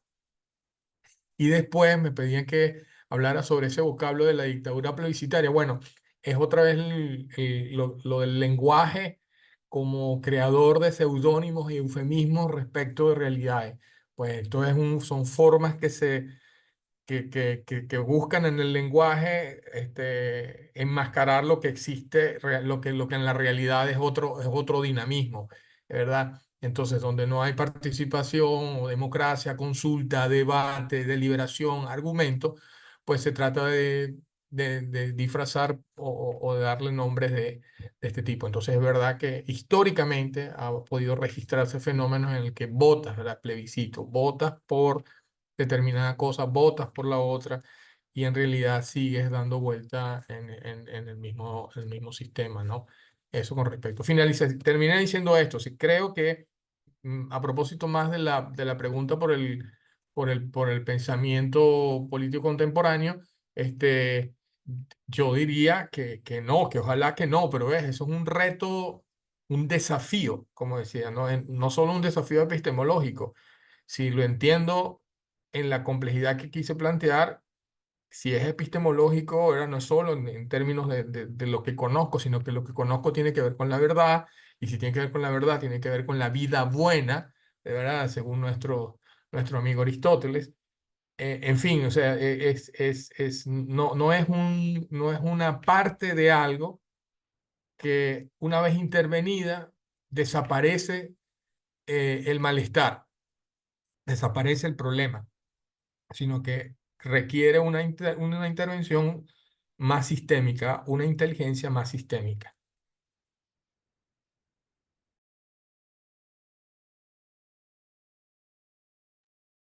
Creo que ahí sí llegó el profesor Da Silva. Creo que sí. Me dio la impresión de verlo por allí, pero creo que se les volvió a ir la luz. Creo que quien Bueno, está por ahí es nosotros María. seguimos Sí, por aquí.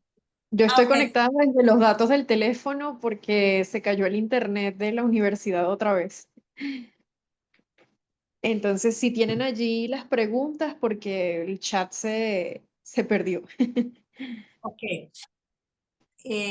Como habían hecho una pregunta que ya la abordó el profesor Wilfredo González, yo quería hacer un comentario sobre esa pregunta, que era si el pensamiento político contemporáneo podría justificar la deriva autoritaria del presente o las derivas autoritarias del presente. La verdad es que uno no tiene panacea contra esto, porque si algo uno ha visto en la obra de tantos pensadores es cómo tantos intelectuales, como tantos pensadores han hecho de su ejercicio intelectual, de su ejercicio del pensamiento, solamente una fábrica de justificaciones para, bueno, para los horrores que ha sufrido la humanidad.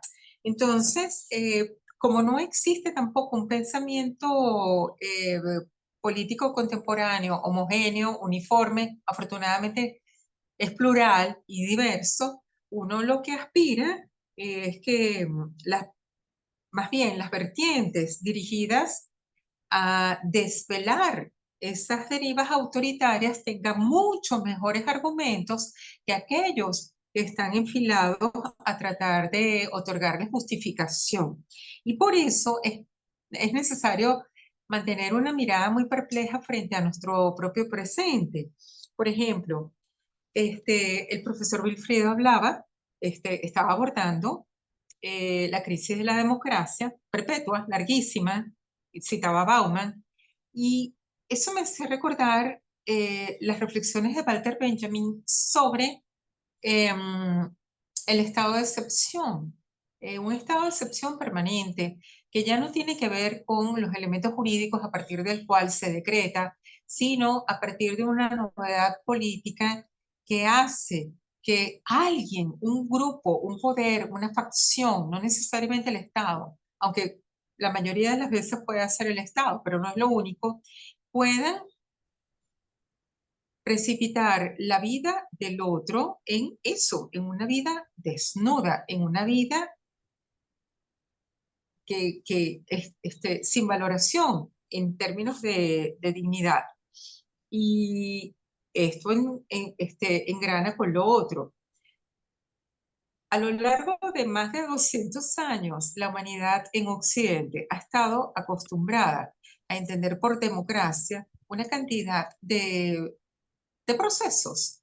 Y lo procedimental de la democracia tiende a nublar lo político de la democracia. En lo político de la democracia puede haber una potencia para conjurar las amenazas totalitarias, neototalitarias, o sea, el fenómeno totalitario que no está exclusivamente dentro de uno u otro sistema, uno u otra forma de ejercicio de la violencia en determinados territorios, sino también en discursos totalizantes, en formas de interpretación totalizante de la vida, en formas de reducción de lo humano hacia la cosificación, hacia la biologización.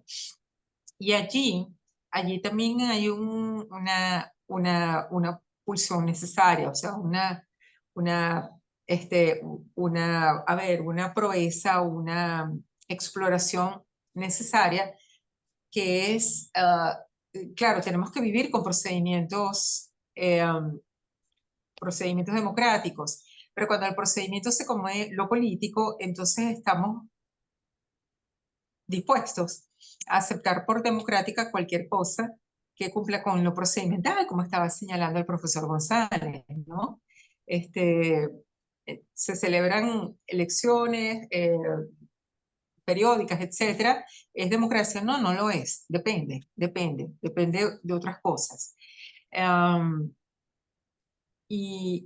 Bueno, y lo otro era volviendo a la pregunta inicial de la profesora Di Muro sobre lo técnico, esto también me hace recordar un texto de Agamben donde él hace una referencia, por cierto, a Heidegger, a cómo Heidegger piensa el aburrimiento, ¿no?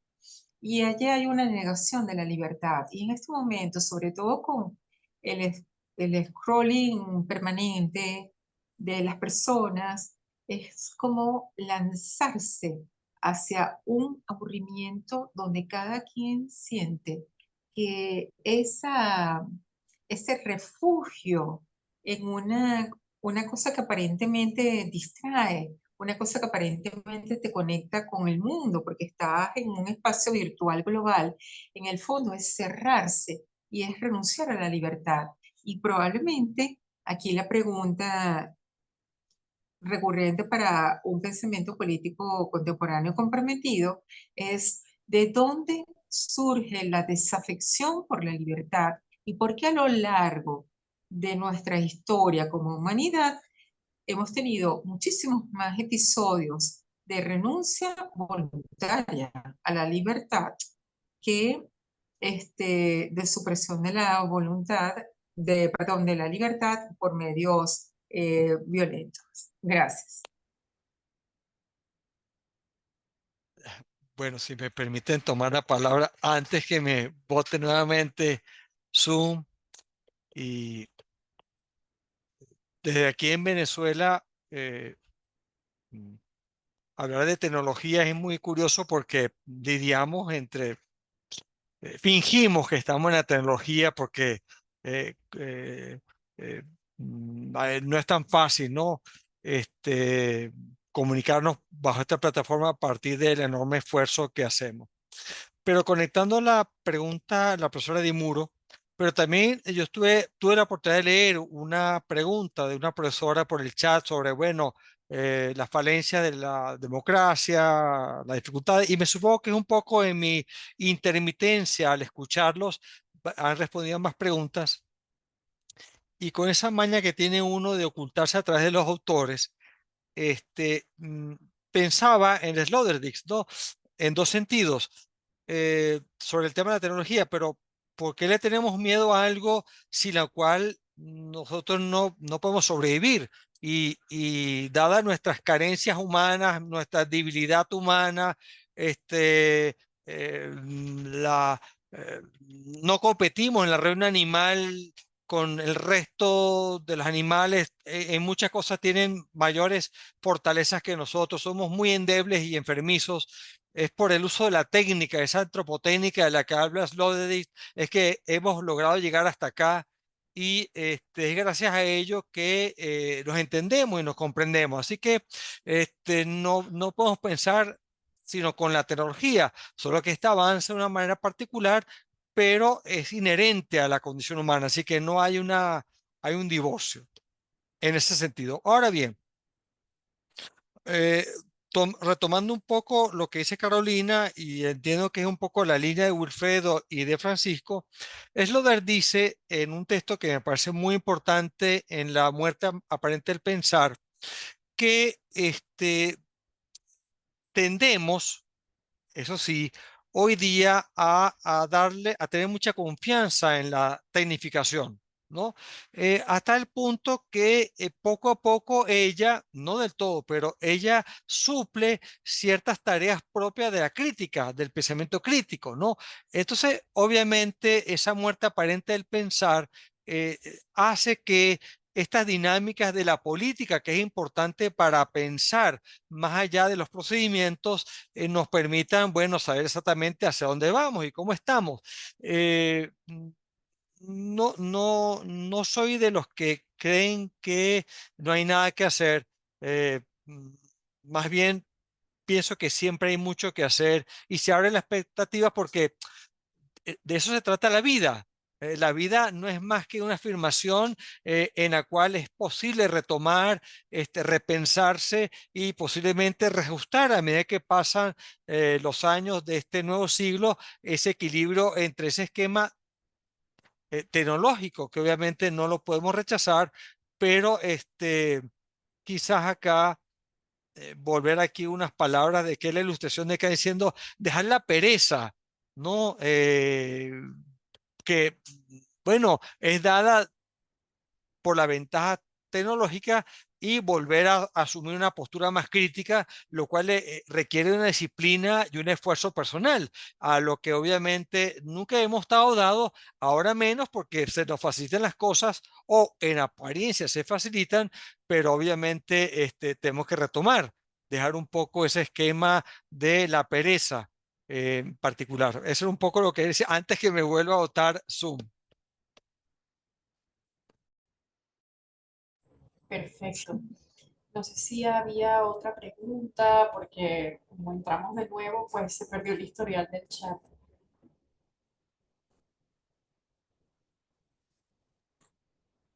Creo que no.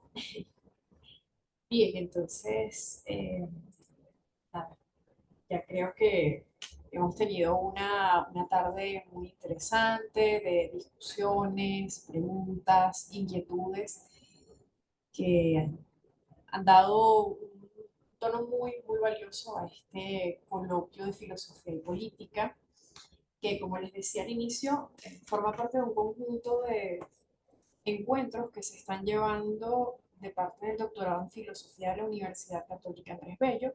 Y precisamente quiero invitarlos la próxima semana. Vamos a tener un segundo coloquio, esta vez de filosofía y tecnología.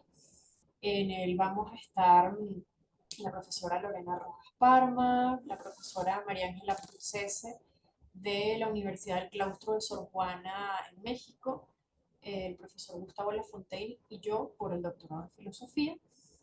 Y ya luego el día, también aprovecho de invitarlos el día 26, jueves, a las 5 de la tarde, en el marco de la cátedra Introducción a las cuestiones filosóficas del mundo antiguo y medieval, de la maestría en filosofía, vamos a tener una clase magistral con la profesora María Cecilia Colombani, que es de la Universidad de Mar del Plata y la Universidad de Morón, quien nos va a hablar sobre filosofía, tragedia y subjetividades en las vacantes de Eurípides. Allí vamos a estar la profesora Lorena Rojas Parma, el profesor Mariano Nava Contreras y yo dialogando con la profesora Colombani. Entonces, nada, tenemos una serie de eventos que queremos compartir con ustedes, que sean espacios de diálogo, de encuentro. Y bueno, también les agradezco de parte de la profesora Lorena Rojas Parma, quien es la directora de los programas de maestría y doctorado en filosofía, así como también del profesor Carlos Contreras, quien es el coordinador. Nada, nos vemos y los invito entonces a mantenerse conectados para las próximas actividades del 25 y el 26 de julio. Saludos a todos, muchas gracias profesora Carolina, profesor José Luis, profesor Wilfredo y profesor Francisco. Gracias a todos. Vale. Gracias. Hasta la Muchísimas próxima. gracias. Hasta pronto. Muchas gracias. Luego. Hasta luego. Estupendo, Hasta luego. estupendo, estupendo, estupendo esto. Feliz tarde, hasta luego. Feliz tarde, chao.